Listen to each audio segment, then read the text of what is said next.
बिस्मिल्लाहिर्रहमानिर्रहीम। अस्सलाम वालेकुम नादरीन, आप यूट्यूब चैनल देख रहे हैं। मैं इमरान खान हूँ। नादरीन, सरगोदा से आगाज़ कर दिया गया है 9 मई के मामलात में सज़ा सुनाने के हवाले से। सरगोदा की अदालत ने जो सज़ा सुनाई है उसमें 39 अफराद को जो पाकिस्तान तहरीक इंसाफ से उनका ताल्लुक़ है, जिनमें मलक अहमद ख़ान बच्चड़, ये अपोजिशन लीडर हैं पंजाब असम्बली में। इनके अलावा अहमद चट्टा जो सेंट्रल पंजाब के पाकिस्तान तहरीक इंसाफ के सदर, और सेक्रेटरी जनरल बिलाल एजाज, ये इनके ऊपर मुकदमा दर्ज था। इनको भी सज़ाएं दी गई हैं। 10-10 साल की सज़ा सुनाई गई 9 मई के मुकदमात में। और ये जो सज़ा सुनाई गई किस बुनियाद पर सुनाई गई ये मैं आपको बाद में बताता हूँ, लेकिन आपको याद दिलाता हूँ कि एक जज साहब थे यहाँ पे इंसदाद दहशतगर्दी के सरगोदा में, जिन्होंने ये बताया था कि मेरे पे पाकिस्तान की एजेंसियां दबाव डाल रही हैं, लिहाजा उन्हें रोका जाए। उन्होंने जो लाहौर हाई कोर्ट है उसमें भी शिकायत की थी, लेकिन बाद में इस जज साहब को हटा दिया गया वहां से और इनकी जगह पे दूसरा जज लाया गया, मोहम्मद नईम शेख गालिबन उनका नाम है। उन्हें लाया गया और उन्हें लगाया गया कि जनाब ये जज जो है वो मर्जी का फैसला देंगे और लिखा लिखाया फैसला पढ़ लेंगे। नॉर्मली पाकिस्तान में यही रूटीन चल रही है और यही चीज़ें हम होती हुई पाकिस्तान में देख रहे हैं। और ये 9 मई का मुकदमा है, इसके अंदर बेशुमार चीज़ें ऐसी हैं जहां पे सज़ा बनती नहीं है, लेकिन फिर भी सज़ाएं दी जा रही हैं। जज मोहम्मद अब्बास साहब ने कहा जी मुझ पे दबाव डाला जा रहा है सजाएं देने के लिए। उन्होंने मुख्तलिफ फैसला दिया था, वो जज को ही उठा के बाहर फेंक दिया, अपनी मर्जी का जज लेकर आए। और ये जज लगाया था जस्टिस आलिया नीलम साहिबा ने, जब वो चीफ जस्टिस बनी लाहौर हाई कोर्ट की। और याया अफरीदी साहब ने यह कहा था कि फटाफट फैसले दो 9 मई के, फारिग करो बीच में से। तो फिर दिन रात ट्रायल किया गया, रात गए तक ट्रायल किया गया। सरगोदा और फैसलाबाद के हवाले से पहले भी खबरें आती रही है कि यहां पे बहुत तेजी से ट्रायल किया जा रहा है और ऐसा लगता है कि अदालत को बहुत जल्दी है कि कुछ भी करके जल्द अज जल्द सजाएं सुनाई जाएं। तो जल्दी तो अदालत को नहीं होती, जल्दी तो उन्हें होती है जो इस सारे अमल के पीछे होते हैं। बहरहाल ये सजा सुना दी गई है। इसके बाद पाकिस्तान तहरीक इंसाफ का रद्द-ए-अमल आ रहा है। अब अगर रद्द-ए-अमल के अंदर आप देखें तो इंतजार पंजुता साहब कहते हैं कि आज सरगोदा अदालत ने बगैर सबूत के बेगुनाहों को सजा दी है। इस सजा के होने में सुप्रीम कोर्ट की 4 माह में ट्रायल मुकम्मल करने की हदायत का बहुत बड़ा अमल दखल है। सुप्रीम कोर्ट की 4 माह की मुद्दत तायुन के बाद जजेस ने दिन रात ये ट्रायल चलाने और किसी कानूनी तकादे का ख्याल ना रखा। ये सजाएं हमेशा हमारे अदालती निज़ाम पर स्याह धब्बे के तौर पर याद रखी जाएंगी। वकील क्या कह रहे हैं? वकील ये कह रहे हैं कि इससे भयानक और सफाकाना फैसला हमने देखा ही नहीं अपनी तारीख में। यानी बिलाल एजाज और अहमद चट्टा के खिलाफ शहादत ही नहीं थी, कोई शहादत गवाही कोई मौजूद ही नहीं थी। और मुझे जज साहब ने कहा था कि इन पर तो बात ही ना करें, ये तो बरी हैं। यानी इस तरह से जज ने पहले बात की थी। और लेकिन जो लिखा लिखाया फैसला आया इसमें उन्हें भी 10-10 साल की सजा सुना दी गई। ये तहरीक इंसाफ के वकील वहां पे बता रहे कि जज ने कहा था कि ये तो बरी है, इनमें तो बात ही ना करें, ये बंदे तो फारिग हैं, अहमद चट्टा और बिलाल एजाज, लेकिन इन्हें भी 10-10 साल की सजा सुना दी गई।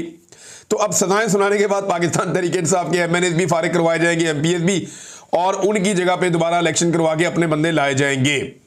ये जो मिलिट्री एस्टेब्लिशमेंट ने फैसला कर रखा है ना, अगर किसी को आज भी लगता है कि अदालत के जरिए से, कानून के जरिए से, इंसाफ के जरिए से, सिस्टम में रहते हुए बगैर डील के इमरान खान साहब या पाकिस्तान तहरीक इंसाफ इस गर्दाब से निकल आएगी, तो वो भूल का शिकार है।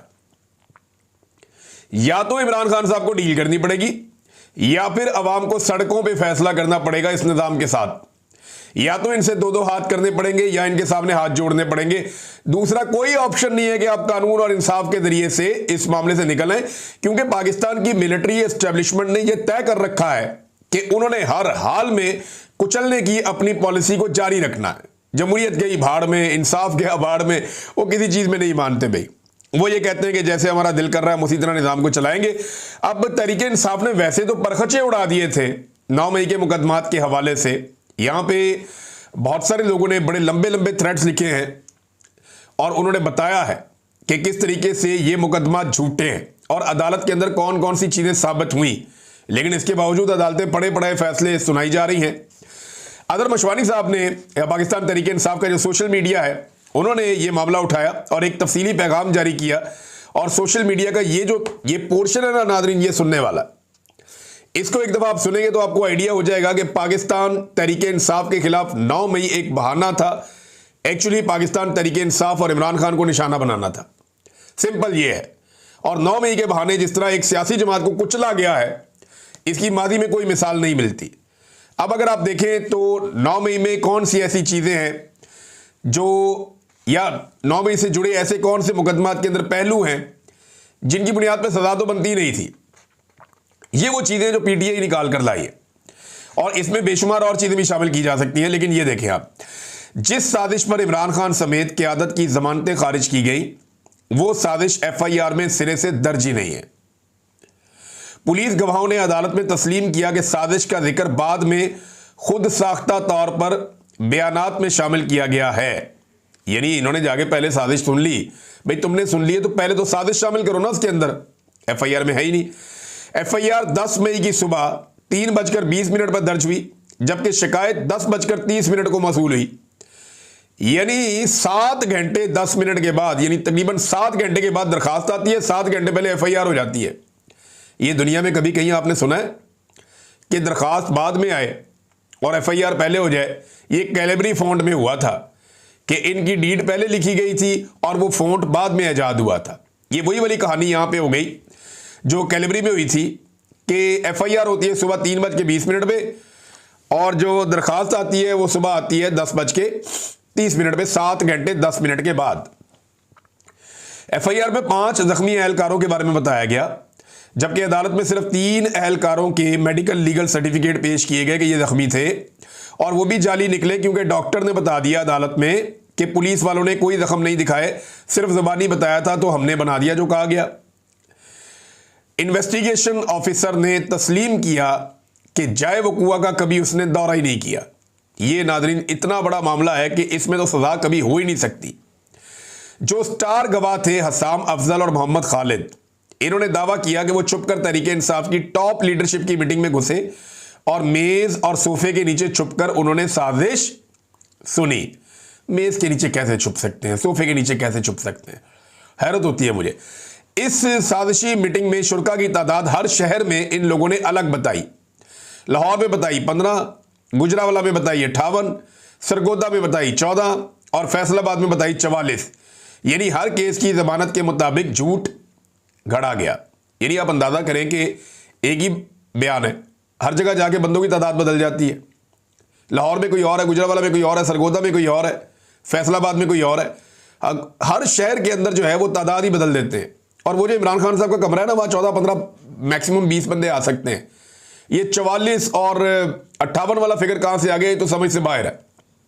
बहरहाल झूठी गवाही और झूठ के पाँव नहीं होते। कोई CDR, audio, video, location data या तस्दीकी गवाह पेश नहीं किया गया। सिर्फ मैंने ये सुना, मैंने वो कहा, इसके ऊपर ये मुकदमा इकट्ठा किया गया। स्टार गवाह से जब पूछा गया कि जमान पार्क के मेन गेट से अंदर तक का फासला कितना है, तो उसने जवाब दिया 300 मीटर। उसने लगता है रायवंड देखा हुआ था। जमान पार्क में तो 100 मीटर भी नहीं बनता, मेरे ख्याल में 50 मीटर भी नहीं बनता, शायद 30 मीटर होगा। तो 10 गुना फासला उसने बताया कि जनाब 300 मीटर का फासला है जमान पार्क से लेकर, गेट से लेकर अंदर तक का। इन्वेस्टिगेशन ऑफिसर ने दावा किया कि वाकयात के 30 दिन बाद ग्रीन बेल्ट से उन्होंने डंडे बरामद किए। वो इलाका जो रोजाना कैंट वाले साफ करते हैं, कैंट बोर्ड वाले, वहां से 30 दिन के बाद डंडे बरामद हो रहे हैं। नाज़रीन, FIR जो है वो 400 बंदों के खिलाफ की गई, मगर मुकदमा 14 पर चलाया जा रहा है, ट्रायल 14 के खिलाफ किया जा रहा है। और वजह यह है कि कुचलना है, जो सियासी आवाजें उनको बंद करना है, जो इमरान खान के साथ खड़े हुए उनके साथी, उनको रस्ते से हटाना है। FIR में किसी भी मुलजम की शनाख्ती तफसील दर्ज नहीं है, ना उनका रंग, ना कपड़े, ना शक्ल, कुछ भी नहीं है। पेट्रोल बम के दावे किए गए, मगर कोई भी CCTV फुटेज, ना कोई गवाह और ना ही कोई मौके का नुकसान अभी तक पेश किया गया। बस ये कहा गया कि सुनने में ये आया है। पुलिस की गाड़ियों की तोड़फोड़ का इल्ज़ाम लगा, मगर वो गाड़ियां अदालत में पेश ही नहीं की गई। तीनों गाड़ियों की स्क्रीन पर एक ही साइड पर एक जैसा निशान है, और ये यानी बड़ी अजीब और मशकूक चीज़ें हैं। यानी 3 गाड़ियां जो दिखाई गई कि जनाब ये गाड़ियां टूटी हैं, उनकी तीनों की एक ही बंदे ने लगता है मारा, एक ही चीज़ से मारा है और एक ही तरफ को मारा है और एक ही जैसा निशान है। अदालत में इंस्पेक्टर मुनीर ने एहराम में आकर वीडियो लिंक पर गवाही दी, मगर हलफ लेने से इनकार कर दिया। जब वकील ने एतराज़ किया तो जज ने उसे जुर्माना कर दिया। सेनेटर एजाज चौधरी के प्रोडक्शन ऑर्डर 2 साल से जारी नहीं किए गए ताकि इनकी नशिस्त खाली करवाई जा सके। शाह मोहम्मद कुरैशी पर इल्ज़ाम है कि जनाब उन्होंने लाहौर में ये सब कुछ किया, हालांकि वो कराची में अपनी बीवी के साथ अस्पताल के अंदर मौजूद थे उनके इलाज के लिए, आगा खान अस्पताल में। डॉक्टर यास्मीन राशिद को बीमारी की हालत में जबरदस्ती अस्पताल से जेल मुंतकिल किया गया ताकि फैसले के वक्त इन्हें कटहरे में लाया जा सके। और बेशुमार चीजें उन्होंने बताई जी। स्टार गवाह हसाम अफजल ने कहा कि वो 7 और 9 मई को जमान पार किया, मगर थाना शादमान के रोजनामचे के मुताबिक वो इन दिनों गैर हाजिर था, यानी गवाही झूठी और गैर कानूनी थी। एक पीटीआई के कारकुन को सीडीआर की बुनियाद पर मुकदमे में रखा गया, जबकि सीडीआर से साबित होता है कि वो उस वक्त सियालकोट में मौजूद था और उसे नून लीगी एमएनए के कहने के ऊपर झूठे मुकदमे में घसीटा गया ताकि इलेक्शन में नून लीगी एमएनए को फायदा हो सके। पुलिस वाले ने दावा किया कि वो जमान पार्क में छुप कर गया ताकि साजिश सुन सके, मगर कोई इजाजतनामा, सर्विलेंस ऑर्डर या एसपी की मंजूरी मौजूद नहीं थी। पुलिस रूल्स के मुताबिक साबिक वजीर आजम की निगरानी सिर्फ तब मुमकिन है जब उसका नाम रजिस्टर्ड नंबर 10 में दर्ज हो, मगर इमरान खान का नाम इस रजिस्टर में कभी शामिल नहीं हुआ। हसाम ने एतराफ किया कि वो रजिस्टर नंबर 10 से वाकिफ ही नहीं था, यानी वो सिर्फ कानून से लाइलम था बल्कि इसका अमल गैर कानूनी भी था।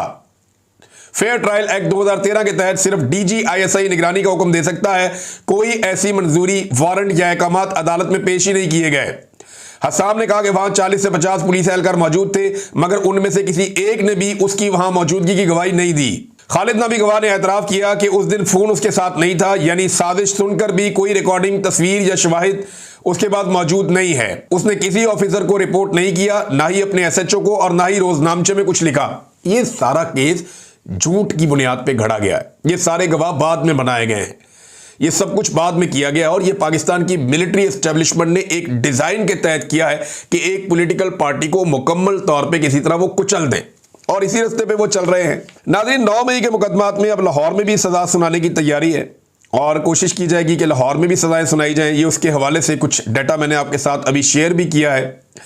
एक और अहम चीज आपको मैं बताता हूं, जब अदालतें ये कर रही है ना, लिखे लिखाए फैसले आ रहे हैं, तो जो असल काम है अदालतों का वो कर नहीं सकती। मिसाल के तौर पे पाकिस्तानी सहाफ़ियों ने इस्लामाबाद हाई कोर्ट में एक दरखास्त दायर की थी पीका तरमीमी एक्ट के खिलाफ कि भाई ये कौन सा काला कानून आप लेकर आ गए हैं, ये तो तबाही फेर देगा पाकिस्तान में, जर्नलिज्म को अमली तौर पे ख़त्म कर देगा। वैसे ही वो हो तो गई है, लेकिन फरवरी 2025 में सहाफ़ियों ने जाकर, सहाफ़ती तंजीमों ने पीका के खिलाफ इस्लामाबाद हाई कोर्ट में एक केस किया। वो केस फरवरी से लेकर जुलाई तक लगा ही नहीं। जुलाई में जाकर जनाब ये केस लगाया गया और फिर डेट दे दी गई जज मनहास साहब ने, और वो जो डेट दी गई वो 18 सितंबर तक की दे दी गई, लेकिन यानी 2.5 महीने के बाद अब ये केस लगेगा। अंदाजा करें, जो अवामी नौयत के केसेस हैं, जो सुने जाने चाहिए, जिनके ऊपर इंसाफ मिलना चाहिए, उनमें कई कई महीनों की डेट्स दी जा रही हैं, और जिन केसेस के अंदर सजा देना मतलूब है वहां पे लिखे लिखाए फैसले लाए जा रहे हैं और जजेस दिन रात ट्रायल चला रहे हैं, और वो ये देख ही नहीं रहे कि तमाम शवाहिद 9 मई के झूठे मुकदमात के खिलाफ जा रहे हैं, लेकिन फिर भी सजा सुनानी है। नाज़रीन, जब मुल्क के अंदर ऐसे नाइंसाफी होती है ना, तो फिर ऐसे मुल्क के अंदर लोग सरमायाकारी नहीं करते, बल्कि लोग सरमाया लेकर उस मुल्क से भागते हैं। पाकिस्तान में बड़ी तादाद में लोग पाकिस्तान छोड़ छोड़ कर जा रहे हैं, और उसकी वजह इसी किस्म की नाइंसाफियां हैं। जब अदालतें काम नहीं करती तो फिर पूरा सिस्टम जैम हो जाता है। जैसा कि ये एक फराज अहमद साहब का एक आर्टिकल है, एक्सप्रेस ट्रिब्यून में छपा है, उसमें उन्होंने फैक्ट्स जारी किए हैं, और ये मैं पहले भी आपको बता चुका हूं, लेकिन अब ये सारे फैक्ट्स इकट्ठे हो रहे हैं।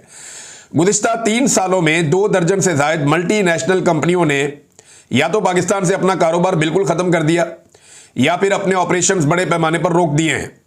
इनमें दुनिया की मशहूर तरीन कंपनियां शामिल हैं, जैसा कि शेल, जैसा कि सीमेंस, जैसा कि दीगर प्रॉक्टर एंड गैमल और दीगर बहुत सारी बड़ी बड़ी कंपनियां, एनर्जी की और दीगर कंपनियां शामिल हैं, जो पाकिस्तान से भाग रही हैं, अपना कारोबार छोड़ रही हैं और पाकिस्तान में काम करने के लिए तैयार नहीं हैं।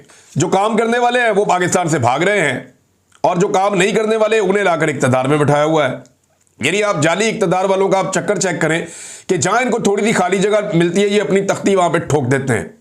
खासतौर पे पंजाब के अंदर तो वो पागल हुए पड़े हैं नवाज शरीफ और उनकी साहबजादी। उन्हें तो जो अस्पताल मिलता है, जो स्कूल मिलता है, जो कॉलेज मिलता है, जो ढक्कन मिलता है, जो कोई चीज़ उन्हें मिलती है, वो हर चीज़ के ऊपर, कोई लैट्रीन है, हर जगह पे अपनी फ़ोटो ठोक देते हैं। कोई कचरे वाली गाड़ी है, उसके ऊपर भी अपनी फ़ोटो ठोक देते हैं। वो एक ज़हनी खब्त के अंदर मुब्तला हो चुके हैं बाप बेटी। उन्हें लगता है कि शायद वो गैर मकबूल है, तो हर जगह पे अपनी फ़ोटो लगा के वो जाली मकबूलियत खड़ी कर लेंगे, जैसे जाली हुकूमत खड़ी की है एस्टेब्लिशमेंट की मदद से। ये देखें आप, एक वीडियो मैं आपको दिखाता हूँ, ये वीडियो देखें आप। ये कैसा डाका इन्होंने मारा। ये दो तख्तियां आपको नजर आ रही हैं इसमें। एक तख्ती इमरान खान साहब के दौर में लगी है, चौधरी यूसुफ ने इफ्तिताह किया था एक प्रोजेक्ट का। अब उसके बाद जनाब ऊपर शहबाज शरीफ की फोटो लगा दी है, साथ राणा मुबशर की लगा दी है, साथ 2-4 और बंदों की लगा दी है, और अब उसी प्रोजेक्ट के इफ्तिताह को जोड़ दिया है शहबाज शरीफ के बंदों से या शहबाज शरीफ की हुकूमत से। ये तख्ती के ऊपर तख्ती लगाने वाले लोग हैं। मरियम नवाज ने कोई अपना मंसूबा ना शुरू किया ना उसको चलाया, जो मंसूबे चल रहे थे उन्हीं के ऊपर लेपापोती करके अपनी तख्तियां ठोकी हैं हर जगह पे। एक दिन इसके ऊपर अलग से एक वीलॉग करेंगे और इसका डाटा इकट्ठा करना चाहिए, बल्कि मैं अपनी टीम से भी कहूंगा हम ये डाटा इकट्ठा करेंगे और बताएंगे इमरान खान साहब के कौन कौन से ऐसे प्रोजेक्ट हैं जिन पे मरियम नवाज ने अपनी तख्ती ठोकी है और लाकर अपनी तख्ती लगाई है और अपनी मशहूरी की है। यहां पे आप ये देख लेना, ये आपके सामने एक मिसाल है। नीचे इमरान खान साहब की तख्ती लगी हुई है इफ्तिताह की, और ऊपर जनाब शहबाज शरीफ साहब के नाम से दोबारा इफ्तिताह ठोक दिया गया है। तो ये है जनाब इनकी टोटल कारकर्दगी और ये है इनकी कार्रवाई। नाज़रीन, एक और खबर है और ये खबर है खबर मानिका का बेटा छूट गया है। जो असर रसूख इस्तेमाल करने वाले लोग हैं उन्होंने अपना असर रसूख इस्तेमाल किया और सुलह करवा दी। जिस मुलाजिम को उसने गोली मारी थी उसके साथ, और फिर जमानत मंजूर कर ली गई। अब देखें, उन सारे लोगों को डूब मरना चाहिए शर्म से, यानी अगर बेशर्मी है तो फिर ना डूब मरे, लेकिन उन्हें शर्म से डूब मरना चाहिए जो ये कह रहे थे खबर देते हुए कि ये बुशरा मानिका का बेटा, भाई खबर मानिका का बेटा लोगों बेशर्मो, भाई तुम बुशरा मानिका का बेटा लिख रहे हो, वो तो छूट गया सुलह करके। बुशरा मानिका अभी भी जेल में है। यानी जानबूझ के इस तरह की हरकतें करते हैं कि इमरान खान को लेट डाउन करना है, उसे नीचा दिखाना। बुग़्ज़ है ना, एक बुग़्ज़ है। यानी पाकिस्तान तहरीक इंसाफ में कोई भी बंदा बुरा करे, ये कहते हैं जी इमरान खान रिस्पॉन्सिबल है। और जेल में बैठा हुआ आदमी है, उससे कोई मिल नहीं सकता, सहाफ़ी उससे बात नहीं कर सकते, उसकी फैमिली उससे मुलाकात नहीं कर सकती। आज के दिन में उसकी फैमिली गई मिलने के लिए, मिलवाया नहीं गया। इमरान खान की बहनें सारा दिन इंतजार करती रही। वहां पे अडयाला के बाहर कारकुन भी गिरफ्तार किए गए। पाकिस्तान तहरीक इंसाफ की अब गिरफ्तारियां अमली तौर पर शुरू हो गई हैं, क्योंकि सबको आइडिया है कि अब तहरीक चलने जा रही है और इस तहरीक के लिए लोग निकलेंगे, लिहाजा सबको पकड़ो और बंद कर दो। तो बंदे पकड़े जा रहे हैं, बंदे बंद किए जा रहे हैं ताकि तहरीक को चलने से पहले रोका जा सके और कुचला जा सके। तो अवामी तहरीक जब चली ना, या जब अवाम ने फैसला कर दिया उन्होंने निकलना है, तो फिर गिरफ्तारियां कुछ नहीं बेचती। पाकिस्तान की जेलों में इतनी जगह ही नहीं है कि अवाम के 2% को भी अपने अंदर भर सके। अगर अवाम निकल आई ना तो ये टके की इनकी औकात नहीं रहेगी। ये 2 दिन के अंदर एक्सपोज हो जाएंगे, पूरा का पूरा निजाम, पूरी की पूरी एस्टेब्लिशमेंट। लेकिन ये अवाम ने तय करना है कि उन्होंने कब निकलना है। बहरहाल ये छूट गया और ये एक तमाचा है उन तमाम टाउट्स के मुंह के ऊपर जो ये कह रहे थे कि ये बुशरा मानिका का बेटा है। तो देखें, बेटा तो उसी का है, लेकिन आप जोड़ते हैं सिर्फ एक पॉलिटिकल पॉइंट स्कोरिंग के लिए। असल में तो खबर मानिका है ना, जिसने असर रसूख को इस्तेमाल किया और इसको बाहर निकाला। बुशरा मानिका तो अपनी बेटियों से मुलाकात नहीं कर सकती। उसकी बेटियां जाती हैं मिलने के लिए, साबिक खातून अव्वल की मुलाकात नहीं करवाई दी जाती। वो सामान लेकर जाते कि जी हमारी माँ को दे दो, वो सामान भी उनकी माँ को नहीं देते। तो ये सूरत हाल तो उनके साथ पेश आ रही है, लेकिन जिन्होंने ये खबर दी थी उन्हें ज़रा थोड़ा सा शर्म करनी चाहिए। नाज़रीन, अब तक के लिए इतना ही। अपना ख्याल रखिएगा, अपने इस चैनल का भी। अल्लाह हाफ़िज़।